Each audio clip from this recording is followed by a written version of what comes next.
अमीर सपने। संजना एक गरीब घर में पली बड़ी थी, लेकिन वह हमेशा अमीरों की तरह रहना चाहती थी। उस संजना का शादी होने के बाद उसके ससुराल वाले भी उसकी तरह ही गरीब थे। हे भगवान, मैं तो एक झोपड़ी से निकलकर दूसरे झोपड़ी में आ गई। शादी से पहले मैंने क्या क्या सपने देखे थे, लेकिन मेरे ससुराल वाले तो मेरे बाप की तरह कंगाल निकले। अभी वहाँ संजना का पति विकास आ जाता है। क्या हुआ संजना, क्या सोच रही हो? ये घर तुम्हें पसंद नहीं आया क्या?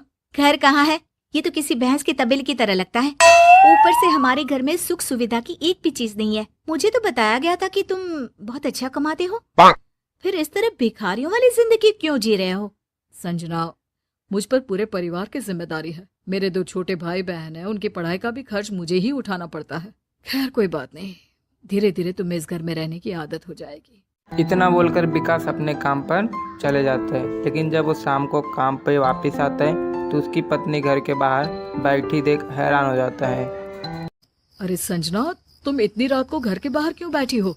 अरे बेटा, मैं तो कब से बहू को समझा रही हूँ कि घर के अंदर चल। आस पड़ोस के लोग इसे देखकर तरह तरह की बातें कर रहे हैं, लेकिन ये तो अपनी जिद पर अड़ी है। संजना, बात क्या है आखिर? बात कुछ नहीं है। मुझे घर के अंदर गर्मी लग रही है और साथ में मच्छर भी काट रहे हैं। अब मैं इस घर के अंदर तभी कदम रखूंगी जब तुम मेरे लिए नया एसी खरीद कर लाओगे। साथ में मुझे एक फ्रिज और दीवार पर टांगने वाला बड़ा टीवी भी चाहिए। सुनकर विकास की माँ और विकास हैरान हो जाते हैं। तभी वहाँ पड़ोसी इकट्ठा होने लग जाते हैं। अरे क्या हुआ सुमित्रा बहन, तुम्हारी बहू आधी रात को घर के बाहर क्यों बैठी है? कुछ नहीं कमला, मेरी बहू ना बस ऐसे ही जरा हवा खाने बाहर आ गई थी। मोहल्ले में बेइज्जती की डर से विकास संजना की बात मान लेता है और लोन लेकर वो बाजार से संजना की बताई सारी चीजें लेके चला आता है। अरे वाह, सच में एसी की ठंडी हवा में कितना मजा आ रहा है सोने का। तभी विकास देखता है कि उसके भाई बहन और माता पिता गर्मी में ही सो रहे हैं। यह देखकर विकास को अच्छा नहीं लगता है। वह जाकर सामने की कमरे में सो जाता है, पर इस बात से निर्मला को कोई फर्क नहीं पड़ता। अगले दिन जब विकास के घर के बाहर एसी का पंखा देख तो निर्मला कहती है, अरे इस झोपड़े में एसी किसने लगवा दिया?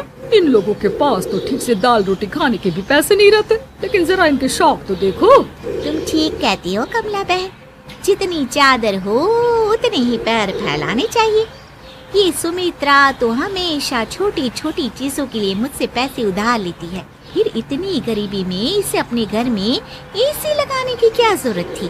अरे कुछ नहीं, ये सब 4 दिन का दिखावा है। देख लेना, जब एसी का लंबा चौड़ा बिल आएगा ना, तभी नहीं इनकी नानी याद आ जाएगी।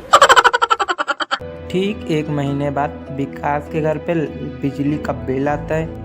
बिल इतना लंबा चौड़ा रहता है कि विकास देखकर हैरान हो जाता है और बिल ना भरने के कारण बिल काटने वाले उसके घर पे आ जाते हैं और कहते हैं, सोनिया बहन जी, आपने अभी तक बिजली का बिल नहीं भरा है, इसलिए हम आपके घर के बिजली काटने आए हैं। अरे नहीं नहीं, ऐसा मत करिए, भगवान के लिए हमें कुछ दिनों की और मोहलत दे दीजिए। माफ करना, इस मामले में मैं आपकी कोई मदद नहीं कर सकता। आपके पास आज शाम तक का समय है, बिजली का बिल भर दीजिए, वरना हमें आपके घर का कनेक्शन काटना होगा। फिर मजबूर होकर विकास कर्ज लेकर लाइट का बिल भर देता है। अरे क्या हुआ, आज तुम दोनों कॉलेज से जल्दी कैसे आ गए? भैया, हम लोगों ने 2 महीने से कॉलेज की फीस नहीं भरी, इसलिए हमें कॉलेज से निकाल दिया गया है। यह जानकर विकास बहुत ही उदास होता है, लेकिन विकास के पास अपने भाई बहन के कॉलेज भरने के लिए फीस के पैसे नहीं होते हैं। वहीं दूर खड़ी संजना यह सब बात परेशानी देखकर भी अनजान बनने का नाटक कर रही थी। एक दिन उसका भाई उससे मिलने उसके घर पे आता है। वो कई दिनों से बीमार था। अरे क्या हुआ भैया, आपने ये हालत क्यों बना रखी है और इस तरह पुराने मैले कपड़े क्यों पहन रखे हैं? अब क्या बताऊं बहन, ये सब तेरी भाभी की मेहरबानी है। उसने मेरा जीना हराम करके रखा हुआ है। किसी डायन की तरह हर वक्त मेरी छाती पर बैठी रहती है और मुझसे तरह तरह की फरमाइश करती है। तू तो मेरी हालत अच्छी तरह से जानती है कि मैं मामूली सी नौकरी करता हूँ।